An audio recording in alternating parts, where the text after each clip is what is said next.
काल मैत्रिणीने फोन केला, चल म्हणली कुठेतरी फिरायला वगैरे जाऊया. म्हणली चल जाऊया. मग आम्ही गणपतीला जायचं ठरवलं आणि ते मंदिर असं वाडीमध्ये होतं. मग आम्ही त्या रस्त्याने जात होतो. ते पूर्ण कच्चा रस्ता होता तो. मग आमची गाडी काही वर गेलीच नाही. मग आम्ही गाडी खाली पार्किंगला केली आणि ते असं सुंदर असे गावाला घरं असतात तशी घरं वगैरे होती आणि गणपतीच्या बाहेरचं लोकेशन वगैरे होतं. छान मंदिर होतं ते आतमध्ये पण. आणि मग थोडंसं इकडे तिकडे बघितलं आम्ही. छान मस्त वाटलं आम्हाला मंदिर पण. ते आतमध्ये गेलो, मोक्षकराचं दर्शन झालं आम्हाला आणि मंदिरच नेमकी बंद होतं. मग आम्ही बाहेरूनच बाप्पाचं दर्शन वगैरे घेतलं आणि दोघी बाहेर जाऊन फोटो वगैरे क्लिक करत होतो.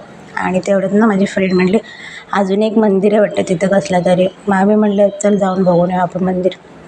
मग आम्ही चालत चालत गेलो त्या मंदिरापर्यंत. बघितलं तर ते पण मंदिर बंद होतं, कारण आम्ही दुपारी गेलो होतो ना म्हणून.